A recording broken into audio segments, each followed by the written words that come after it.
আসসালামু আলাইকুম, সাথী লাইজু টিভি চ্যানেলে আপনাদের সবাইকে স্বাগতম। আশা করছি সকলে খুবই ভালো আছেন। আজ আপনাদের জন্য নিয়ে এসেছি জলপাইয়ের কুচি আচার। কোনো রকম রোদ ও রান্না ঝামেলা ছাড়া এই আচারটি খুব সহজে তৈরি করে নেওয়া যায়, সংরক্ষণও করে খেতে পারবেন অনেক দিন। আশা করছি আজকের রেসিপি আপনাদের খুবই ভালো লাগবে। ভালো লাগলে অবশ্যই ভিডিওটি লাইক দিবেন, চ্যানেলটি সাবস্ক্রাইব করে আমাদের সাথে থাকার অনুরোধ রইল। এরই মাঝে যারা আমার চ্যানেলটি সাবস্ক্রাইব করেছেন সবাইকে অসংখ্য ধন্যবাদ। তাহলে চলুন রেসিপিটি শুরু করি। এখানে আমি 600 গ্রাম জলপাই নিয়েছি, বড় সাইজে জলপাই নিয়েছি। জলপাইগুলো ধুয়ে পরিষ্কার করে নিয়েছি। আর এখানে নিয়েছি একটা গ্রেটারে মোটা পাশ দিয়ে আমি গ্রেটটা করে নিব। আর এখানে নিয়েছি আমি একটা প্লেটে এবার আমি জলপাইগুলো গ্রেট করে নিচ্ছি। এই জলপাইগুলো গ্রেট করা একটু কষ্টদায়ক, অনেক সময় হাতে লেগে যেতে পারে, এজন্য সাবধানে গ্রেট করে নিতে হবে। তো আচারটা খেতে কিন্তু অসাধারণ হয়। আপনারা খিচুড়ি কিংবা ডালের সঙ্গেও খেতে পারেন, খেতে কিন্তু খুবই ভালো লাগবে। এরই মাঝে দেখুন আমি কিন্তু ভালোভাবে গ্রেট করে নিয়েছি। ঠিক এই রকম করে গ্রেট করে নিতে হবে সবগুলা। এবার আমি এটার সঙ্গে দিয়ে দিচ্ছি লবণটা আমি মেখে রাখবো 5 মিনিট। একটা চামচ দিয়ে আমি মেখে নিচ্ছি, যত সম্ভব হাত না লাগানোই ভালো, কারণ অনেক দিন রেখে আমরা সংরক্ষণ করবো এই কাঁচা আচারটা। এখানে একটা বাটি নিয়েছি, দিয়ে দিচ্ছি 1 চা চামচ পাঁচফোড়ন। এবার দিয়ে দিচ্ছি 2 টেবিল চামচ সরিষাটা ভালোভাবে ধুয়ে পরিষ্কার করে নিয়েছি। এবার আমি দিয়ে দিচ্ছি 10-12টি রসুনের কোয়া, দিয়ে দিচ্ছি 6টি শুকনা মরিচটা আপনারা কম বেশি করে নিতে পারেন, ঝাল যে যেমন খাবেন ঠিক ততটাই দিয়ে নেবেন। এবার দিয়ে দিচ্ছি 2 টেবিল চামচ ভিনিগার। এগুলা সব একসঙ্গে আমি বেটে নিব।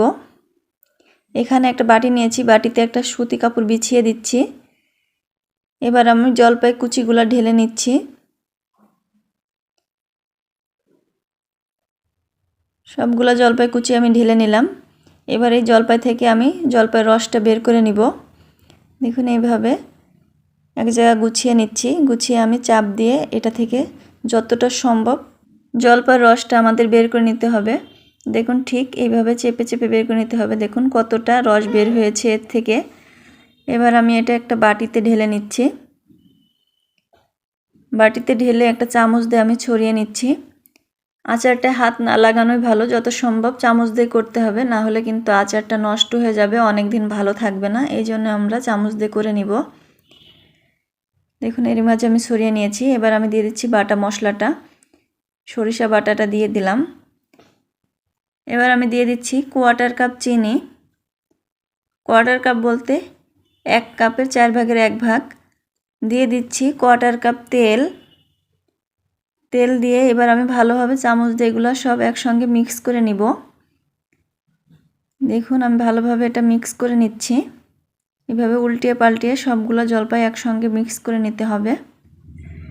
দেখুন এরই মাঝে কিন্তু আমি ভালোভাবে জলপাইটা মিক্স করে নিয়েছি। এটা আমি এক সাইডে রেখে দিব 5 মিনিটের জন্য। এরই মাঝে কিন্তু চিনিটা ভালোভাবে গলে যাবে। 5 মিনিট পর এবার আমি দিয়ে দিব আরও 1 টেবিল চামচ ভিনিগার দিয়ে আবারও আমি এটা ভালোভাবে মিক্স করে নিচ্ছি।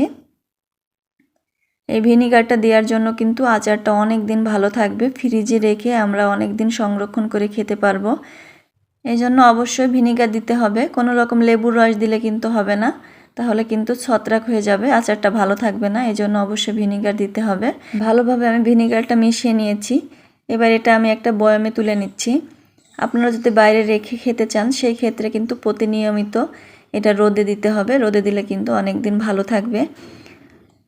রোদে দিয়েও আপনারা খেতে পারেন, আর ফ্রিজে রাখলে তো অনেক দিন ভালো থাকবে রোদ ছাড়াও।